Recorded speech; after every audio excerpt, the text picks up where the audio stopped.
ఎంతో రుచిగా ఎంతో యమ్మీగా ఉండేటువంటి కార్న్ పన్నీర్ శాండ్విచ్ చేసుకోబోతున్నామండి. ఈ ఒక్క శాండ్విచ్ తో మనకు కావాల్సినటువంటి carbohydrates, proteins, good fats, fibre, micro nutrients అన్ని కూడా పర్ఫెక్ట్ గా ఉంటాయి అనమాట. బ్యాలెన్స్డ్ మీల్ అని చెప్పుకోవచ్చు. తవా పెట్టేసుకుని నేను దాంట్లో 1 టేబుల్ స్పూన్ బటర్ వేసుకుని అది మెల్ట్ అయిన తర్వాత 1 టీ స్పూన్ జీలకర్ర వేసుకున్నానండి. అది ఫ్రై అవుతుండగా 3 క్యారెట్లు గ్రైట్ చేసుకుని వేసుకున్నాను. ఒక 2 పచ్చిమిర్చి తరుగు వేసుకున్నాను. పచ్చి బఠానీ 1 కప్ యాడ్ చేసుకున్నాను.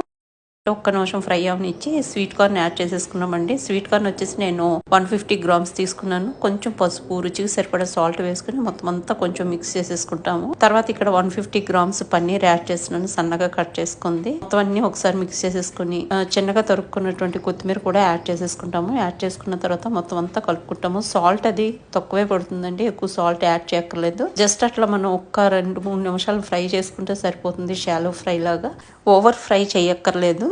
స్టఫింగ్ రెడీ అయిపోయిందండి. కానీ ఇట్లానే మనం బౌల్ వేసుకుని తింటే ఎంత అద్భుతంగా ఉంటుందో చెప్పలేనండి. ఇప్పుడు బ్రౌన్ బ్రెడ్ తీసుకున్నాం, దాని మీద కొంచెం బటర్ అప్లై చేసుకుని కొంచెం టమాటా సాస్ అప్లై చేసుకుని మనం చేసుకున్నటువంటి స్టఫింగ్ 2 టేబుల్ స్పూన్లు వేసుకుని ఒక చీజ్ షీట్ వేసేసుకుంటామండి. పైన వేసే బ్రెడ్ కూడా బటర్ టమాటా సాస్ అప్లై చేసి కవర్ చేసేస్తాము. తర్వాత బటర్ వేసుకుని 2 వైపులా రెడ్ కలర్ వచ్చేలాగా మనం రోస్ట్ చేసేసుకుంటామండి. ఇంకంతే, మనకి ఎన్ని శాండ్విచ్లు కావాలంటే అన్ని శాండ్విచ్లు రెడీ చేసేసుకుంటాము. ఎంత రుచిగా ఉంటుందో చెప్పలేను. పైగా ఎన్నో పోషకాలు ఉన్నటువంటి శాండ్విచ్ అన్నమాట. ట్రై చేసి చూడండి.